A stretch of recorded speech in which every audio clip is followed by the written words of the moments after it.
If you're planning on selling your house before paying it off, what happens? How exactly does that work? Hey, Jose here, your SoCal Realtor. If you're thinking about buying or selling a home, don't hesitate to reach out. My team and we are here and ready to help you with your real estate needs. So let's start here though. The study showed that the average homeowner stays in their home for 11 years. And here's where I'm going with this, because if someone goes out, they buy a home and they get the also common 30-year mortgage that most people tend to get when they're buying a home. So they get a 30-year mortgage, 11 years goes by, and they decide it's time to sell, we're ready to make a move. For whatever reason it is, but they're ready to sell and make a move. Well, that means they still have 19 years left on that mortgage. Here's what ends up happening. Do tell. The simple answer is the mortgage is paid off from the proceeds that you receive from the sale of the house, so the money you get from the buyer. Let's say you sell your house for $600,000, and if you currently have a $325,000 balance on your mortgage, well, the first $325,000 from the sale of the house, well, that goes to the mortgage company. The remaining $275,000, well, that's yours. Well, most of it's yours. When you do sell your house, there are closing cost fees that are involved with that. Again, if you sell your house for $600,000, you have a $325,000 payoff for your mortgage. That leaves $275,000 left over from the sale. But again, you can't forget about the closing cost. The exact amount for this, I mean, it can vary a little bit, by at least a decent range, I'll say. But from what I've typically seen, you're looking at somewhere between 2 to 3% of the sales price for closing costs, such as like the escrow fees, title fees, etc. And if you do hire an agent to help you sell the house, you're looking at it, again, on average anyway, another, I'm going to say 2 to 3% for that. So on the low end, you're probably looking at about $24,000 in total closing cost. On the high end, it could be as much as $36,000. The only one of those closing costs that are negotiable is the percentage or commission that you pay your agent to help you sell it. The rest of it, the escrow, the title, and so on, the mortgage payoff, all of that, those aren't negotiable. I mean, they are what they are. But let's say, for example, it's somewhere in the middle of that.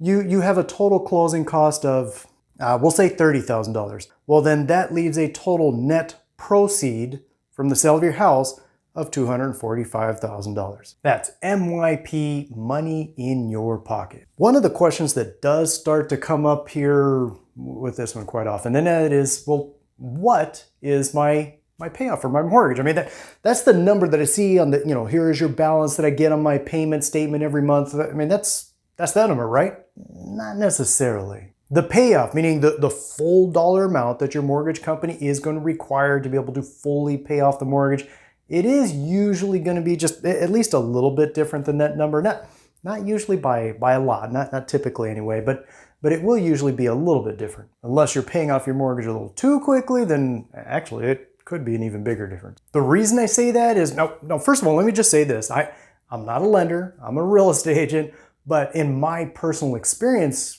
from most of the mortgages that I've seen today, they have what's called a prepayment penalty. The prepayment penalties, they don't last forever. In fact, actually, they usually don't last very long at all. I want to say you're probably looking at, and this is based on my personal experience, but you might be looking at like a 3-year max on most of those prepayment penalties, meaning this. And let's say, for example, these are purely example numbers here, but let's say that 1 year into your mortgage, you paid off. They might, for example, charge you a 2% prepayment penalty for that. Or let's say 2 years into your mortgage, you pay it off at that point. They might charge you now a 1% prepayment penalty for essentially paying off your mortgage too quickly. What is that about?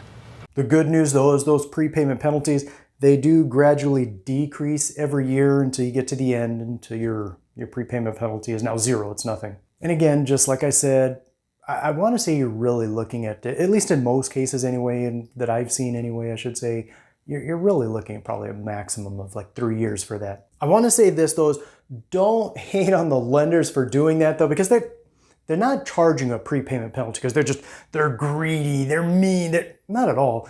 The mortgages that they provide you, that they provide a buyer to purchase a home, That's an investment for them. And forgive me, I'm going to oversimplify this, but that's an investment for them. It's an investment for their financial backers, the investors behind them. So when you pay off that mortgage too quickly, that's lost investment revenue for them. So the prepayment penalty is just designed to protect them, to protect that investment in the event that you're doing too well and you pay off your mortgage really fast.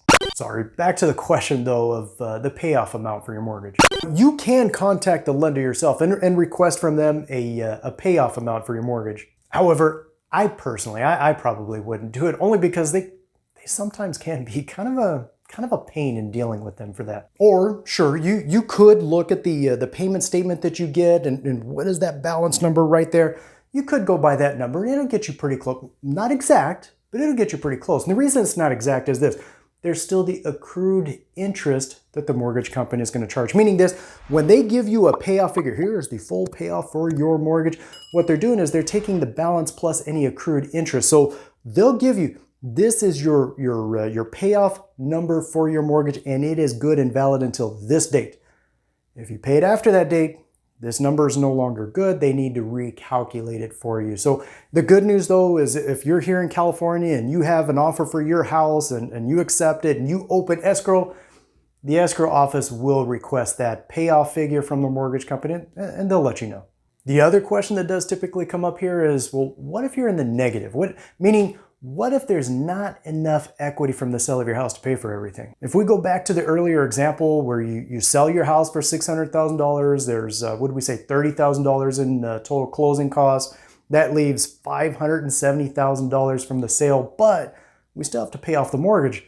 Well, what if the mortgage is $575,000? Houston, we have a problem. First of all, as you probably have seen, home values have really gone up quite a bit over the last few years. So the data does show that most homeowners today, they do have enough equity to be able to sell the house, pay for everything, cover the mortgage, and still have MYP afterward. I want to say it's something like less than 10% of homeowners today, they have negative equity, meaning they don't have enough equity to cover all that. But what if that's you? What if you have negative equity? Does that mean you're out of luck?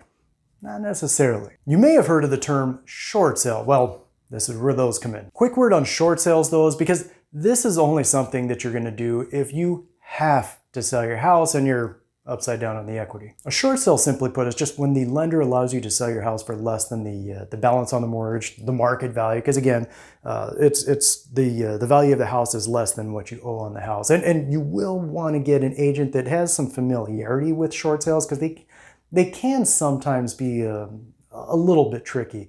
And as I just alluded to, you definitely need to get permission and authorization from the lender to allow you to sell your house as a short sale. Here's another scenario. What if you're trying to sell your house in order to buy a different home? Well, then how does it all work in that case? Yeah, that one's extremely common. In fact, it's estimated that 65% of all people looking to sell their home, that's exactly what they're doing. Looking to sell their home in order to buy a new home. Now, if you decide to sell your house, then go look to buy a new home, I mean, it's probably pretty easy to figure out how the whole mortgage situation works out there. I mean, if you were the home seller in my earlier example and you just sold your home for $600,000, after closing cost, after paying off your mortgage, you have $245,000 left over to be able to use toward buying your new home. In other words, let's go shopping because you have plenty of money to put down on your new home. Well, what if you don't sell your home first? Because not everyone wants to do that. Not everyone wants to kind of figure out, okay, we sold the house, well, where are we going to stay while we're looking for a new home because we don't have that one anymore? Well, there's a couple ways you can do that. One, you could have a contingency. In other words, you could have a contingency in the contract, meaning if you get an offer to sell your house, you could make sure that there's a contingency in there saying that I'm selling my house to you contingent on being able to find a new one. Or if you're the buying side, if you make an offer on a home, you could in that offer make sure this offer is contingent. I'm going to buy your house contingent on me being able to get my home sold. And in both scenarios, either one, the seller contingency, buyer contingency, it doesn't matter. In both scenarios, if the contingency is met, then great. You go ahead and move forward with the escrow. Of course, which contingency is the one to use, the seller contingency or buyer contingency? That one, honestly, that one really depends on which way the market's leaning. I'll just say this, be sure to talk with your agent for that one. But if a contingency is not an option for you or just not a preference, then the other option is to use a bridge loan. A bridge loan, just very simply put, is a temporary loan that helps you purchase your new home while working on selling your old home. Bridge loans are typically short-term loans, typically only like 6 months. I mean, I have seen them go up to a year, but the bottom line is they do have a time limit before you must get your home sold. Bridge loans can make things more convenient for you, but important to keep in mind, they do come with additional fees. So I would say this, be sure to talk with your agent. Weigh out the options. What is going to be the best option for you if you are trying to sell your home in order to buy a new one? Of course, if you do have any questions at all, or if you are thinking about buying or selling a home here in, or just anywhere near the Inland Empire, my contact information is below. Feel free to reach out. Otherwise, until then, we'll catch you in the next one.